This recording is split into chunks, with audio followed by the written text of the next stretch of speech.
السلام علیکم۔ آج ہم آپ کو بتائیں گے گرمی کے روزوں کے لیے آسان ٹپس۔ رمضان میں جسم میں پانی کی کمی دور کرنے کے لیے آسان طریقے۔ سخت گرمی میں روزے رکھنے کے باعث جسم میں پانی کی کمی ہو جاتی ہے، جس کے لیے سحر افطار میں پانی کا استعمال بڑھا دینا چاہیے۔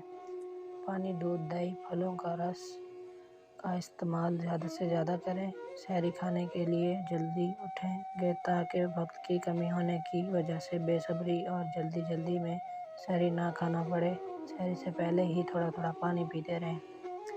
پورے دن جسم میں پانی کی کمی نہ ہو تو اس لیے سحری میں 2 گلاس پانی ضرور پئیں۔ رمضان کے مہینے میں کولڈ ڈرنک سے دور رہیں کیونکہ اس کے استعمال سے آپ کے وزن میں اضافہ ہو سکتا ہے۔ سحری میں روٹی اور دہی کا استعمال ضرور کریں۔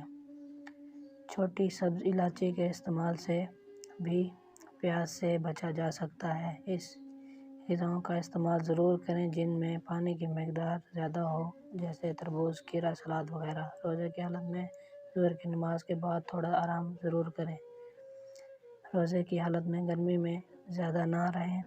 افطار میں ایک ساتھ 3-4 گلاس پانی پینے کا کوئی فائدہ نہیں بلکہ صحت کے لیے نقصان دہ ہے۔ روزہ کھولنے کے لیے 2 کھجور، آدھا گلاس پانی استعمال کریں۔ نماز یا دوسری عبادت کے لیے جائیں تو پانی کی بوتل ساتھ لے کر جائیں اور تھوڑا تھوڑا پانی پیتے رہیں۔ روزہ افطار کرنے کے بعد ہر 2 گھنٹے بعد 1 گلاس پانی ضرور پئیں تاکہ جسم میں پانی کی کمی نہ ہو اور جسم میں پانی کی کمی پوری ہو سکے۔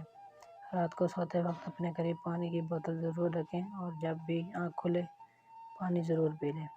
اگر آپ میرے چینل پہ نہیں ہوئے تو میرے چینل کو سبسکرائب کر لیں۔ ویڈیو اچھی لگی ہو تو ویڈیو کو لائک کر دیجیے۔ تب تک رکھیں اپنا خیال، ملتے ہیں نیکسٹ ویڈیو میں۔ اللہ حافظ۔